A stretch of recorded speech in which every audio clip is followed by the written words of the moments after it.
1940년대 독일 유학 시절 먹거리와 환경의 중요성에 눈뜨게 된 식품공학자 이기영 교수.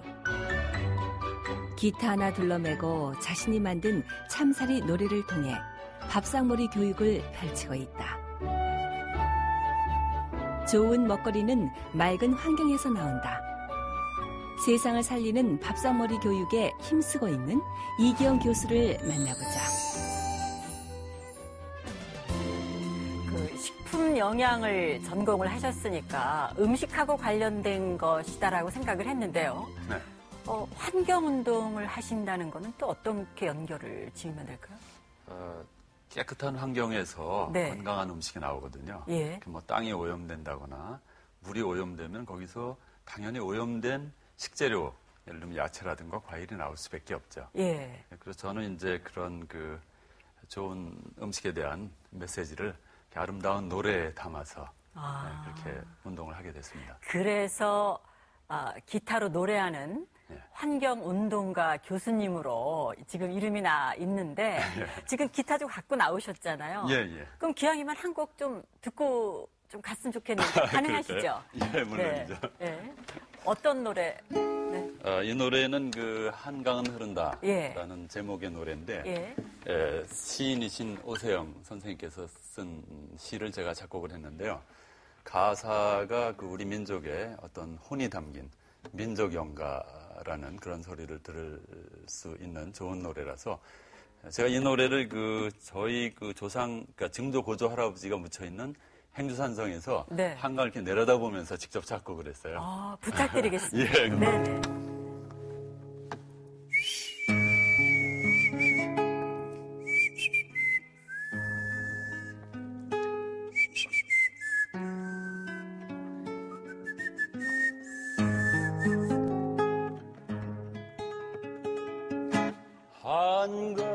한강은 흐른다 산과 들 사이길로 복숭아 진달래꽃망을 터뜨리며 오늘도 무지개로 소리 없이 흐른다 한강은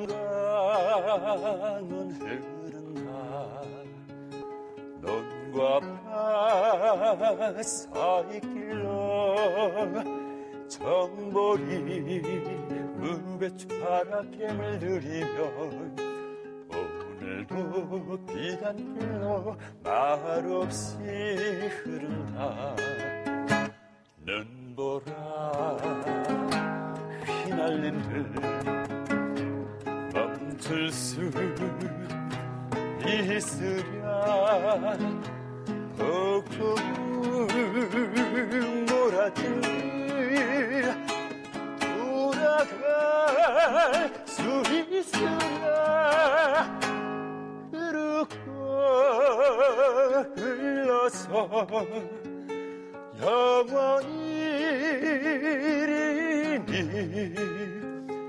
태양에 이르러야 우린 것을 이렇게 계속 되는 노래입니다. 작곡을 하신 거군요. 예. 지금 노래 부르시는 동안에 이렇게 저는 머릿속으로 한강을 이렇게 상상을 해봤거든요. 가사도 좋지만 멜로디 정말 좋네요. 저도 사실은 이제 한강의 모습을 그리면서 노래를 했죠. 그러니까 고향이 그쪽이라고 행주산성? 그러니까 아버님이 행주산성에 행주나루가 근처에 있거든요. 거기서 농사도 지으셨지만은 고기 잡는 어부셨어요. 처음에 제가 휘파람 이게 사실은 보통 휘파람하고는 다르죠. 좀 다르더라고요. 이게 휘파람인데 이거는 이 안에서 공명이 되는데 이게 어부들이 고기를 잡을 때 고기들을 부르는 소리였어요. 그러니까 그 휘파람도 나름 또 노력을 많이 하셨을 것 같은데요? 그럼요. 입술이 부르트도록 제가 연습을 한 30년 했죠. 아니, 근데 이렇게 자작곡 노래들이 교과서에 실렸다고 알고 있는데요. 그것도 쉽지 않은 거거든요. 지금 김치된장 청국장하고 지구를 위하여, 그다음에 한강을 흐른다 노래가 이제 한 5군데 교과서에 실렸죠. 그 식품 영양학을 전공하는 뭐 분들이 다 환경운동을 하시는 건 아니지 않습니까? 전혀 이 교수님은 어떻게 그 환경에 관심을 갖게 되셨어요? 제가 환경을 관심을 갖게 된 거는 아주 오랜 옛날인데요. 이 옷이 한 몇 년쯤 돼 보이세요? 글쎄요. 그렇게 물어보시니까 한 오래된 거라고 생각을 하고 한 15년? 20년? 한 76, 7년 된 것 같아요. 무슨 말씀이세요? 이제 아직 그 나이 연세가 안 되셨는데. 제가 1985년도에 독일에 처음에 유학을 갔을 때 저를 한 1년 동안 무료로 살게 해주신 독일 음악가 할아버님이 계세요. 근데 그분이 그 당시에 85이셨죠. 근데 이제 그분이 자기가 어렸을 때 20대 때 선물로 받은 당시에는 최고로 좋은 옷이었다면서 이 옷을 주셨어요. 이 옷이요? 바로 이 옷이에요. 여기 다 낡아서 이렇게. 그러네요. 무슨 미라가 있는 옷 같이 돼버렸지만. 80년대 옷이군요. 근데 이제 그 할아버님이 저는 독일에 발달된 그런 과학기술을 배워서 공학 박사도 되고 우리나라 좀 부강하게 만들고 싶다. 이래서 이제 갔는데 그분은 이 과학의 발전이 산업화를 전 세계로 확산시키면서 생태계 파괴를 가져와서 인류가 곧 멸망할 거다. 그렇게 말씀하시면서 저한테 동양 철학, 노자와 장자를 가르쳐 주셨어요. 저는 독일 할아버지한테 노자를 처음 배웠죠. 그러니까 그분이 그렇게 환경에 관심이 많았었던 것이. 유기농 음식만 드시고 채식주의자셨고. 영향을 주신 거네요. 그분 때문에 사실은 제가 이제 원래 전공보다도 환경 쪽으로 이렇게 테마를 바꿔서. 이 교수님이야 식품공학이니까 뭐 좀 식품 쪽하고 연결이 되지만 또 그분은 음악 하시는 분인데도 불구하고 그렇게 환경에 관심이 계셨다. 아니 근데 사실 유기농이 좋다는 거는 누구나 다 아는 일이거든요. 근데 지금 유기농 말씀하시니까 식품공학도 또 전공하셨으니까 이론적으로 왜 좋은 겁니까? 어떻게 해서 좋은 겁니까? 유기농 음식을 이제 사람들이 많이 의심을 하면서도 뭐 좋긴 좋다. 왜? 그 유해한 농약을 안 치니까 이렇게만 생각하는데 농약을 그 야채나 과일에 치면은요. 향기 물질이 안 생겨요. 맛을 이렇게 보여주는 맛 성분도 안 생겨요. 뿐만이 아니라 하우스를 하면은 색소가 안 생겨요. 그 특유의 뭐 파란색이나 빨간색, 노란색, 흰색, 검은색 이런 자색 이런 색소들이 안 생겨요. 왜냐하면은 이 향기 물질이라는 것은 벌레를 내쫓는 일종의 자위 물질이거든요. 자기 방어 물질. 근데 농약을 치면 주변에 벌레가 있어요, 없어요? 없죠. 이건 만들 필요가 없는 거예요. 마찬가지로 이 맛성분도 되게 그 해충들이 자기 뜯어먹을 때 그걸 먹으면 이제 위가 아프다거나 뭐 하여튼 여러 가지 신경 문제가 생기게 한다든가 이런 하나의 자기 방어 물질인데 벌레가 없으면 안 만들어요.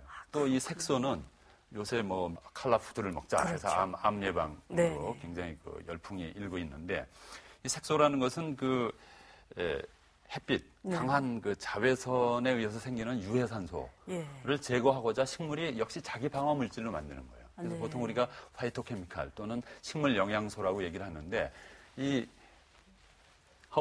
비닐 하우스를 치면은 자외선이 되게 걸러지거든요. 그러니까 그런 걸 만들 필요가 없죠. 실제로 분석을 해보면은 5분의 1, 10분의 1밖에 안 돼요. 색소가 생겨도 모양만 있지. 그러니까 색깔도 없고 향기도 없고. 한번 생각해 보세요. 맛도 없고 이런 걸 먹으면은 식물 자체도 자기 몸을 보호하기 위해서 만들어내는 그것이 우리한테도 먹으면 이제 그런 효과를 나타낼 수 있다라는 거 아닙니까? 그러니까 이제 맛 성분이나 향기 성분, 컬러가 진한 것들을 먹어야지 우리가 아토피에도 안 걸리고 암에도 안 걸리는데 전혀 이건 뭐 부드럽기만 하고 뭐 들큼하기만 한 맛이 다 거기서 거기인 그런 음식을 먹으니까 요새 영유아 같은 경우는 아토피가 50%가 넘어요. 그런다고 그러더라고요. 다 그런 음식을 먹어서. 그러니까 유기농이 좋은 줄은 알지만 이제 시장에 갔다가도요. 좀 비싸다는 거를 이렇게 했는데 그러면 안 되겠네요. 그렇게 비싸지 않아요. 그러니까 농민들이 조합을 이루어서 하는 그런 데서는 별로 안 비싸요. 근데 이제 기업들이 하는 데는 좀 비싸죠. 아무래도. 직접 농사도 물론이죠. 제가 한강변에 옛날에 아버님이 농사 짓던, 물론 저도 농사를 지었어요. 저는 새벽 4시 반이면 일어나서 아버님하고 같이 나가서 논밭에서 일하다가 아침에 또 학교를 가고 그랬어요. 그래서 거기서 지금도 제가 배추, 뭐 케일, 뭐 시금치, 토마토 온갖 걸 다 기르는데 네. 사실은 뭐 그 향기나 맛이 보통 마트에서는 전혀 구할 수가 없어요. 이야. 그러니까 뭐 손수 텃밭에서 예. 정말 유기농으로 키우신 네. 배추와 무루, 김치. 요즘 김장철 아닙니까? 예. 뭐 손수 담가서 물론이죠. 가정에서 드시겠네요. 그러니까 이게 무 같은 경우도 좀 단단하고 어떤 경우는 좀 매워요. 하지만 맛이 굉장히 고소하고 아주 오묘하고 그 깻잎 같은 거요. 우리가 마트에서 깻잎 사면은 향기가 하나도 없어요. 근데 이 깻잎은 정말 코를 움켜줘야 될 정도로 향기가 강해요. 토마토도 마찬가지예요. 그래서 그걸 옛날에는 박비향이라고 했어. 코를 칠 정도로 향기가 강하다. 근데 지금 깻잎 전혀 냄새가 없어요. 토마토도 마찬가지예요. 근데 그런 걸 먹어서 어떻게 우리 몸에 그 면역성을 높일 수가 있겠어요. 물론 그런 향기 물질이나 또는 색소들은 요즘은 그것이 다 또 암세포를 저지하는 발암물질을 억제하는, 저지하는 그런 그 아주 과학적으로 영향력이 있다는 것이 다 밝혀지고 있거든요. 네, 저희 그 KBS 프로에서도 뭐 생로병사의 비밀 이런 거 보면 채식하는 분들이 참 많아지더라고요. 그런 채식밥상 혹시 채식주의자세요? 저는 뭐 채식을 즐겨 합니다만은 고기도 가끔 먹습니다. 이제 한식이 원래 아시다시피 이 채식이 전 세계랑 이렇게 비교해 볼 때 우리나라 채식이 한 8대 2 정도, 8이 채식이고 2가 육식인데 채식이 굉장히 높거든요. 딴 데는 육식이 한 절반 가까이 되는데 그래서 우리나라 음식 자체가 원래는 채식 위주였는데 지금 이제 많이 바뀌어서 고기를 먹는 사람들이 너무 많이 늘어나고 있죠. 그래서 그 동물 하나 이렇게 키우는데 우리가 고기를 먹기 위해서 많은 그 곡물이 들어가는 거죠, 사실은. 이제 옥수수라든가 뭐 아니면 콩 같은 게 곡물 사료로 들어가는데 뭐 사실은 그 가축의 경우는 풀을 먹여야 되는데 그런 곡물을 먹이는 것은 원래 자연의 섭리에 어긋나요. 그래서 그런 것 때문에 사실은 그 가축의 장이 산성화되면서 요즘에 그 살인 대장균이라든가 뭐 출혈설 대장균 생기는 게 사실은 그런 것 때문에 변종이 생긴 건데 또 아시다시피 이 곡물 소고기 1kg를 생산하려면은 곡물이 거의 한 그 10배가 들어가기 때문에 이것이 어떤 식량이 모자라게 만드는 또한 주 원인이기도 하죠. 네. 그러니까 이 바른 먹거리를 상당히 이제 주장을 하고 이렇게 기타도 치고 또 환경운동도 얘기하시는데 요즘에 가장 또 좀 중요하게 하시는 일이 있다면 어떤 겁니까? 바른 먹거리는 저는 그렇게 생각해요. 우리가 이제 생활 속에서 직접 실천을 안 하면 이제 소용이 없는데 사실 환경이라는 것은 나하고 동떨어져 있는 것처럼 보이지만은 사실은 그 아까 처음에 말씀드린 것처럼 환경이 오염되면 먹거리가 오염되기 때문에 바로 내 몸이 오염이 돼요. 그래서 사람들에게 이런 어떤 먹거리 좋은 먹거리 교육을 하면서 동시에 저는 또 이제 밥상머리 교육을 합니다. 이제 밥상머리 교육은 우리가 어렸을 때 예전에는 부모님이 들어오시기 전에는 저희가 숟가락도 못 들었잖아요. 그랬었죠. 맞아요.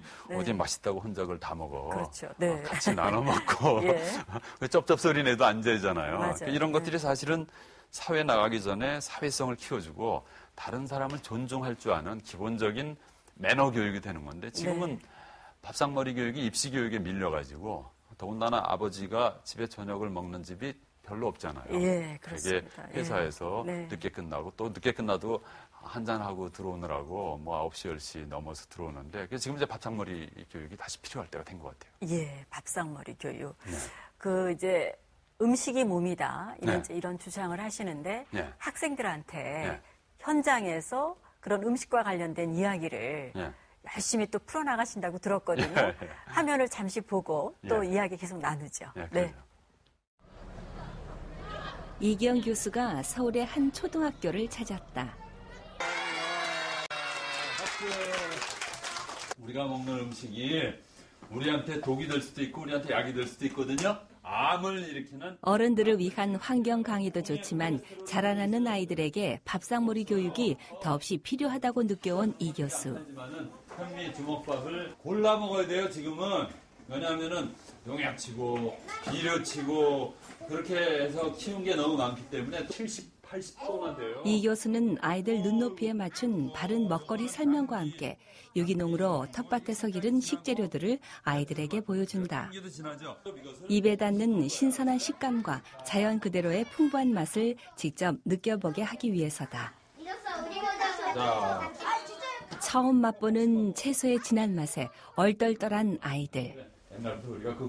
교수님이 인스턴트는 나쁘고 발효된 식품이 몸에 건강하다고 해서 이제부터 발효식품을 먹을 거예요. 닫힌 교실을 벗어나 열린 야외 텃밭에서 이어지는 두 번째 수업. 텃밭은 숨쉬기 힘든 도시 공간에서 흙냄새를 맡고 생명을 갖고볼 소중한 기회를 선사하는 공간이다. 나물 가공식품에는 식이섬유가 별로 없어가지고 그런 거 많이 먹으면 이곳을 통해 아이들은 자연 그대로의 재료가 최고의 음식이라는 사실을 배우게 된다. 흙과 바람과 물과 햇빛이 길러낸 건강한 채소를 통해 아이들은 자연의 경의를 깨닫는다. 하나, 둘, 셋, 넷. 김치, 된장, 청국장 냄새가 나긴 하지. 박수 치면서 시원하고 구수한 맛 우리 몸의 보약이지요. 치킨, 피자, 햄버거 기름지고 입에 달지만 입안 상도 보혈하고요 우리 몸을 만나드려요. 아이들이 흙하고 같이 있으니까 참 좋아 보이네요, 텃밭에서. 예, 이 사람들이 네. 아주 손쉽게 행복을 구할 수 있는 그 제일 효과적인 방법이 사실은 식물을 키우는 거예요. 그러니까 자기가 물도 주고, 네. 그 퇴비도 주고 하면서 그 식물들이 자라는 걸 보면은 매일 같이 나가서 하지 않으면 이게 맞습니다. 보고 싶어가지고. 예, 신기해요. 네, 예. 신기하거든요. 네네. 그래서 사실은 제가 우리 텃밭에서 일을 하면서 그 노인네 몇 분도 이제 같이 하시는데 그분들은 거의 하루도 빠짐없이 나오세요. 네. 애들한테도 그렇게 직접 가서 이 야채가 영양적으로 어떤 효과가 있고 이건 어떻고 저건 어떻고 설명해주면서 또 생명의 신비도 같이 곁들여가지고 그렇죠. 그 두 가지 산교육을 시키는데 정말 네. 텃밭을 가꾸면은요 행복해져요. 예. 게다가 또 노래하시니까 예. 그 김치 된장 청국장 예. 네. 그런 노래 한번 불러주시면 뭐 효과 만점일 텐데. 뭐 애들이 뭐 춤추고 난리죠. 네. 예. 그 밥상머리 교육 아까 말씀하시다 말았는데 예. 그거의 핵심은 뭡니까? 밥상머리 교육에서 가장 중요한 건 물론 이제 예절도 지키고 뭐 다 중요한데 네. 인내심을 배운다는 거죠. 이제 그 교육적으로도 그걸 마시멜로우 효과라 그래요. 예. 그 미국의 대학에서 아주 달콤한 아이들이 좋아하는 마시멜로우를 놓고 한 20분 기다렸다 먹는 애들한테는 그만큼 더 주겠다. 네. 그렇게 이제 미끼를 던져놓고 이제 했더니 한 3분의 1은 그냥 넣자마자 덥석 먹고 네. 한 3분의 1은 기다리긴 했는데 결국 못 참고 먹고 예, 한 맞습니다. 3분의 1 학생들은 끝까지 참아서 예. 2배로 먹었는데 네. 나중에 한 10몇 년 뒤에 그 학생들을 다시 이렇게 조사를 해봤더니 끝까지 참은 애들이 아주 훌륭한 사람들이 많이 되었대요. 네. 그 얘기는 뭐냐면 인내심이 그 기본적으로 사람 네. 살아가는데 얼마나 중요한가 그걸 네. 이제 보여주죠. 그러니까 밥상머리 교육이라는 게 어떤 예절이라든가 예, 그런 예. 것뿐만 아니라 예. 두뇌라든가 예, 어떤 학습 효과가 있다는 게 과학적으로 증명이 된 거네요. 밥상머리 교육에서 또 하나 꼭 언급해야 될 게 뭐냐 하면은 물론 이제 좋은 음식을 먹어서 뇌세포가 활성화되고 뭐 이런 것도 좋지만은 예. 이제 더 중요한 게 이 어휘 습득 능력을 과학적으로 이렇게 조사를 해봤더니 우리가 일반적으로 생각할 때 아이들 같은 경우 한 2,000여 개의 어휘 중에서 한 150개 정도만 실제 독서를 통해서 키워지고 네. 한 1,000여 개 정도는 사실은 부모님과의 대화, 특히 밥상머리 대화에서 키워진다는 사실이 그것이 그 연구 결과 밝혀졌어요. 예, 말씀 듣다 보니까 그러네요. 예. 그뿐만이 아니고 그 공부를 아주 잘하는 뭐 전교 1등하는 애들 그룹을 한 100여 명 이렇게 초중고등학교 애들을 이렇게 선정을 해서 이렇게 조사를 해봤더니 보통 아이들보다 다른 점이 있었어요. 그러니까 식구들이 모여서 같이 공동 식사를 하는 그 빈도가 네. 보통 애들보다 2.5배 내지 3배가 나오더라고요. 그러니까 식구들이 같이 모여서 밥을 먹으면은 그게 시간 낭비하는 게 아니에요. 예. 그 시간에 유태인들이 특별히 그렇다고 유대인들은 그러더라고요. 뭐 대단하죠. 네. 제가 미국에 있을 때 같은 우리 과에 유대인 출신의 하버드대 포스닥이 하나 있었는데 네. 저녁이 되면 꼭 집에 가요. 그래서 왜 그러냐 그랬더니 저녁밥은 꼭 식구들과 먹는다. 네. 그래서 일이 있으면 또 나와요. 네. 그리고 한 번은 제가 주말에는 항상 그 유대인들의 안식일 예식이 있잖아요. 한번 네. 초대받아서 간 적이 있었는데 가족끼리도 그 일주일에 한 번 모이는데 정장을 입고 촛불을 켜고 꽃도 꽂고 그리고 안식일 그 예절을 아주 길게 하더라고요. 네. 그렇게 오랫동안 2000여 년 동안 그 나라 없이 살아왔으니까 사실은 그것이 하나의 정신이 된 거죠. 네, 그렇죠. 지금은 이제 뭐 미디어 매체가 많아서 그렇지만 제가 어릴 때만 해도 말씀하신 대로 그 밥상머리 교육이라는 게 뭐 퇴근해서 돌아오신 아버지를 통해서 어떤 세상 돌아가는 얘기도 듣는다든가 네, 그랬던 것 같거든요. 예, 제가 어렸을 때는 항상 저는 이제 그 교회를 다녔기 때문에 기도를 하고 같이 밥을 먹고 또 그날 있었던 일들을 물어보면 같이 얘기하고 정말 따뜻한 된장국에 김이 모락모락 나면서 지금도 그 생각이 납니다. 제가 이제 이런 운동을 하게 된 것도 사실은 어머니 아버님의 교육을 다시 되살리자 그런 뜻에서 하고 있습니다. 예, 그렇게 말씀 듣다 보니까 그렇게 말씀하시는 이기영 교수님 댁은 밥상머리 교육을 제대로 하셨을까 궁금한데요. 이제 저희는 가능하면 아침에 좀 일찍 일어나서 식구들이 같이 모여서 밥을 먹어요. 네. 그래서 사실 어렵죠. 왜냐하면은 집에 들어오는 시간이 다 다른데 하지만 우리가 30분만 아침에 일찍 일어나면은 같이 모여서 밥을 먹는데 뭐 헤비하게 할 필요도 없어요. 그냥 뭐 저희 집에서는 아침에 주먹밥도 먹고 또 특히 이제 찹쌀 현미 반, 오븐더미 반 정도 해서 이렇게 주먹밥을 만들면 굉장히 맛있어요. 애들도 좋아요. 아침에 밥이 안 맥히는 게 아니라 오히려 뭐 패스트푸드보다 더 좋아요. 그 안에 뭐 참치도 넣고 김가루도 뿌리고 뭐 이렇게 참기름도 바르게 해서 먹으면은 그래서 제가 이제 그거를 학교에다가 매점에서 팔게 했어요. 그랬더니 햄버거가 다 도망갔어요. 네, 아니 지금 그 밥상머리 교육을 아이들한테 하는 것뿐만 아니라 좀 학부모라 그럴까요? 그런 쪽에도 좀 그렇지 않아도 제가 어제도 제가 어떤 강남에 있는 중학교에 가서 학부모들 모시고 밥상머리 교육을 했는데 요즘 주부들이 밥하기를 참 싫어하잖아요. 참 기가 막혀요.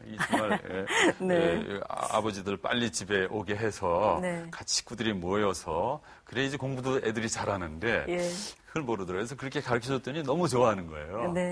그래서 이제 가정주부들을 상대로 한 그 강연을 아주 많이 하고 있습니다.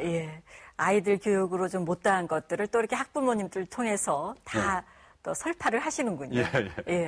그 몇 년 전에 왜 웰빙 하지 않았습니까? 지금 말씀 들어보면 그것하고는 또 조금 다른 것 같습니다. 웰빙은 이제 나의 건강만을 생각하는 거죠. 뭐 보신하고 무슨 좋지 않은 무슨 야생동물 같은 거 그런 거 잡아먹고 하는데 그게 아니고 이 로하스 개념 참살이라고 우리말로 이렇게 표현할 수가 있지만 그건 뭐냐면은 아까 말씀드린 것처럼 우리가 나 혼자 건강하려고 해도 될 수가 없어요. 그 주변이 오염이 되면은 음식도 당연히 다 거기서 기른 그 물이 오염이 되고 땅이 오염이 되면 거기서 기른 야채, 과일, 물속에 있는 생선 모두 다 오염이 되거든요. 그렇죠. 그러니까 그건 불가능해요. 그러니까 우리가 좀 더 넓은 세상을 보고 이웃도 사랑하고 자연 생태계도 지키고 이런 어떤 그 로하스 개념의 그러한 그야말로 웰빙을 넘어선 지구 차원의 그런 건강을 생각해야겠죠. 로하스 개념도 좀 풀어주시죠. 그러니까 뭐냐면은 지속 가능한 그 건강을 주는 그런 인생, 삶. 그러니까 우리가 살림, 그러니까 나만 살리는 게 아니라 모든 것을 살려야지 나도 살 수 있다. 이런 기본적인 우리 옛날의 살림의 지혜. 사실은 옛날에 우리가 전통적인 그러한 그 생활을 했을 때는 누구나 다 환경론자였어요. 얘기 안 해도. 밥알 하나도 안 버렸죠. 그랬죠. 그리고 분뇨도 다시 리사이클링 시키고.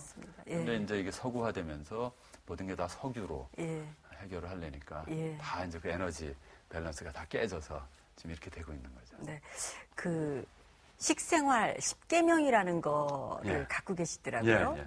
그 누구나 가정에서 아주 간단하게 지킬 수 있는 예. 뭐 골고루 먹고 감사하면서 먹고 골고루 먹고 그다음에 꼭꼭 씹어 먹고 네. 또 가능하면은 뭐 채식을 해야 되고 패스트푸드나 이런 거 멀리하고 물론 화학점이라도 멀리하고 네. 예, 이런 것들은 뭐 누구나 지킬 수 있는 거죠. 예. 네. 그러면 이제 내 몸도 지키는 거죠. 그렇죠.